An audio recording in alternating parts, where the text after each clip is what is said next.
নবীর আশেক, বেলাল তো অনেক বড় আশেক নবীর। কেমন করছিল জানি না, বেলাল ঢুকছিলেন মদিনায় এইবার মধ্যে, মদিনার শীতল হাওয়া বেলালের শরীরের মধ্যে প্রশান্তি এনে দিয়েছে। অক্লান্ত পরিশ্রম, সফরের ক্লান্তি বেলালের দূর হয়ে গেছে। বেলাল সোজা গিয়ে আমার নবীর রওজায়ে আতহারের পাশে বসেছে। আমার নবীর রওজায়ে আতহারের পাশে বসে বসে বেলাল সালাম দিচ্ছে, আসসালাতু ওয়াসসালামু আলাইকা সাইয়্যিদি ইয়া রাসূলুল্লাহ বলে বলে সালাম দিচ্ছে। আমাদেরও তো দিলের তামান্না, প্রত্যেক আশেকের দিলের তামান্না, একজন ইমানদারের জিন্দেগির চাহত, জিন্দেগিতে একবার হলেও মদিনায় গিয়ে নবীকে সালাম দেবে। এইদিকে গোটা মদিনার মধ্যে শোরগোল হয়ে গেছে, বেলাল এসেছে মদিনায়। সবাই দৌড় আরম্ভ করেছে বেলালকে দেখার জন্য। ইমাম হাসান, ইমাম হোসাইন রাদিয়াল্লাহু তাআলা আনহুমা ইনারাও দৌড়ে এসেছেন। ডাক দিয়ে বলে, বেলাল এসেছেন অনেক দিন পরে, এতদিন আমাদের কথা মনে পড়েছে।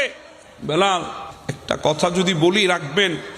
বলে, হ্যাঁ বলেন না, কেন রাখবো না, আপনার আমার নবীর কলিজার টুকরা, আপনাদের কথা তো আমি ফেলতে পারি না, বলেন। বলে, বেলাল, যেই আজানটা দিতেন আপনি মদিনায়, আজকে অনেক দিন হয়ে গেছে আজানটা শুনি নাই, একটু আজানটা দেন না। বেলাল বলে, আমি নবী যেদিন দুনিয়া থেকে চলে গেছে, মদিনা ছেড়ে চলে গেছি, ওই দিন থেকে আর কোনোদিন আজান দিই নাই।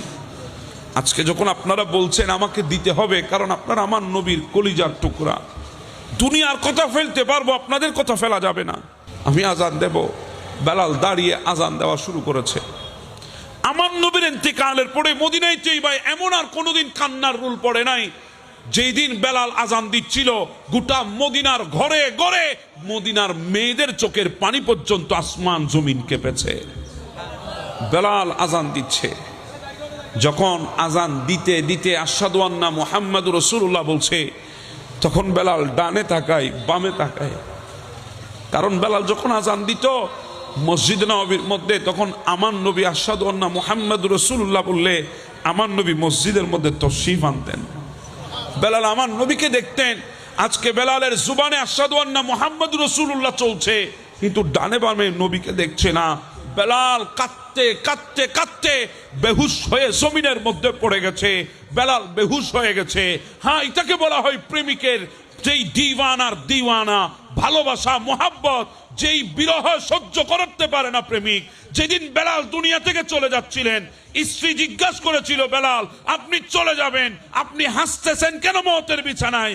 বলি, সিরে এতদিন কাটিয়েছি যেই প্রেমিকের বিরহে, আজকে দুনিয়া থেকে যাচ্ছি, তার সাথে আমার সাক্ষাৎ হওয়ার দিনের জন্য হাসতেছি। সুবহানাল্লাহ।